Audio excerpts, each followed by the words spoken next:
Assalamualaikum Uyghur Televiziyasining aziz ko'rurmanlari. Tor Televiziyasining suhbat programmasiga hoş geldinglar. Bugün biz Qozog'istonda qurilgan Ata yurt tashkilotining raisi Erbol Davletbek efendim bilan suhbat edib bormoqchi. Erbol efendim, kanalımız hoş geldiniz. Hoş gördük. Tor Televiziya suhbat programmamızga qadam tashrif qilganingizni qizg'in qarshi olamiz. Oldi bilan o'zingizni tunishtirib o'tsangiz. Mening ismim Erbol Davletbek. Qozog'istonda qurilgan Ata yurt fidoyilari tashkilotining raisi.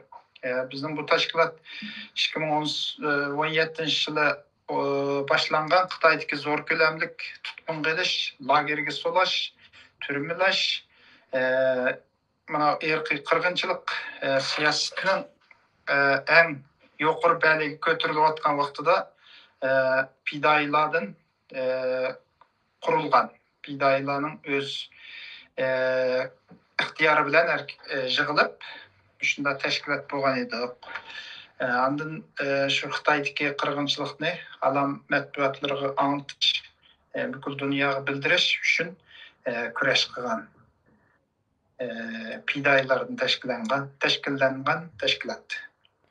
Yaqında Uyghur TV kanalının xabar qilishicha, Qozog'iston bilan Xitoy o'rtasida imzolangan viza kechirim qilish kelishimi rasmiy ijro qilinishga boshlagan.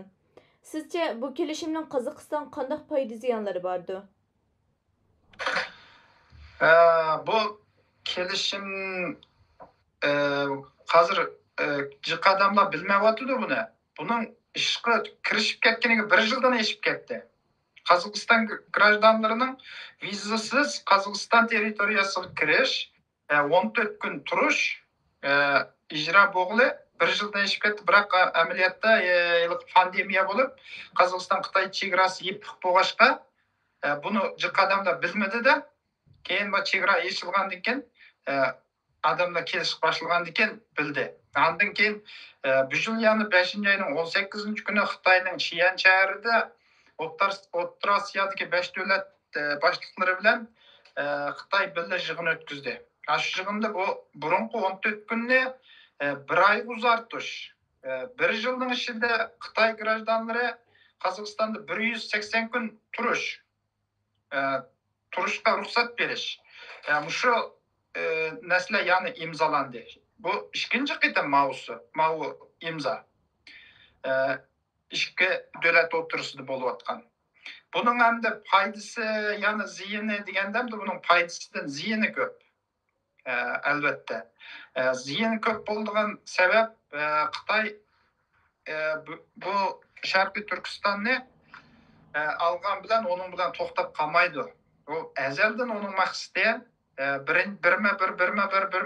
millatdan bir territoriyadan shunda asta kelayotgan maqsadlari bor. Shuni nimaga oshirdi? Qozog'istondagi iqtisodiy hamda taraqqiy qilayotgan davlatlarni qarzga bog'lash orqali shu iqtisodiy manfaatlar orqali Sharqiy Turkistonda yurgizgan ishlarini Qozog'istonda yurgizish shu planlarini ishga oshirdi. Shuning uchun mening da'vatqinim foydasidan ziyini ko'p. Bu Uyg'urlarga o'zingiz bilasiz, Uyg'urlarga yurgizayotgan bir millatni biraqli qirib tugutish siyosati ikkinchi qadamda qozoqlarga keladi. Bu Sharqiy Turkistonda qozoqlarning beshiga kap bo'ldi. Mana 2017 hisoblasak 6 yil bo'ldi. Qirg'inchilikni yurgizyotdi, ya da Uyg'urlar bilan birga qozoqlarni ko'ryotdi shu kunni. Shuni hamda Qozog'istonga, amma O'rta Osiyoga bugun yurgizmagan bilan Xitoy yopdan kirib olgandan keyin u kelajakda bo'ladigan ish bu.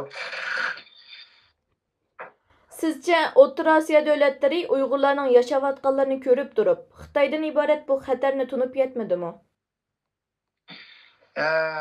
Bu bilmaydi, onun Xitoyning xatarini bilmaydi desak yolg'on bo'ladi. Ular biladi. Bilganda bular birinchi iqtisodiy manfaatni birinchi o'rin qo'yayotdi, ham ko'z oldidagi manfaatni birinchi o'rin qo'yayotdi. Bular Rossiya hozir Rossiyaning ekonomikasi töven tushishga boshlagandan keyin bu Xitoy bilan yaqinlashib, buning oldidagi 20 yil Xitoy jiq mablag'larni O'rta Osiyoga soldi. Hozir O'risning ta'sir kuchi azaygandan keyin mush paytdan foydalanib oshkora o'tirg'i chiqdi Xitoy. Onu hozir bular endi Xitoyga qarshi so'z aytolmaydi. Bularda jiq kelishimlar bo'lib ketdi. O'tirada jiq mablag' selyapti Xitoylar. Shuning uchun uning hammasidan bir kunda qo'l uzish mumkin emas. Qo'l uzish emas, bu oldiga taraqqiy qiladi. Xitoy bilan shu iqtisodiy munosabatlarning zichlashib ketib boradi-da, bu taraqqiy qilaveradi. Ya'ni moddiy manfaatni ko'zlab turib Xitoy bilan birlikda desak bo'lamdi. Xitoyda shu uzoq kelajak emas, bular ko'z oldidagi moddiy manfaatni birinchi o'ringa qo'yyotdi hozir. Buning xatari bak yig'irligi ko'rindi. Xitoy shu Xi'an yig'ilishida yana bir bak xatarlik kelishimga imzo qo'yildi. Bu qanday kelishim deganda, Qozog'iston bilan Xitoy o'tirisidagi adamlarning informatsiya almashtirish deganda, Xitoyga xatarlik adamlarning informatsiyasini so'raydi Xitoy. Onu ta'minlash Qozog'istonning majburiyati bo'ladi. Qirg'iziston bilan mashunda qo'ydi, Qozog'iston bilan shu kelishimlarga imzo qo'ydi. Bu Xitoyning asta kelayotganligi, Xitoyga qarshi so'z aytadiganlarning, guvohlik beradiganlarning hammasining hozir hamda O'rta Osiyoda bak xatarlik kunga qolganligi o'shiq bo'ldi-da. Shunga imzo qo'yyapti bular. Hamda odamning informatsiyasini bizga bersa desa, bo'lmasa bu odam o'tkazib bersa desa, o'tkazib beradi, ham informatsiyasini almashib turadi. Bu odam nima ish qilyapti, ma'lum odamlarning nimalarini berdi, tizimliklarini bergandan keyin uni Qozog'istonda Xitoyni ta'minlaydi. Bukul informatsiya bilan ta'minlab turadi Xitoyni. Shunda qatorlik ko'rinishlar hozirdan boshlanib ketdi. Bundan keyin qanday bo'ladi? Bilmaymiz hamda. Buni yana jiq taraflardan shu xalqarалық matbuotlarda anglatish lozim deb bilaman endi. Shu O'rta Osiyodagi xatarlik vaziyatlarni. Söhbetimizni bu yerda oxirlashtiraylik. Oxirda Uyg'ur televiziyasiga vakolatan söhbetimizning yaxshi olib berilishi uchun kuch chiqargan Eribol apandimga rahmat aytaman. Ko'rinmanlarga sog'-salomatlik tilayman. Keyingi sonda ko'rishguncha omon bo'linglar. Xo'sh.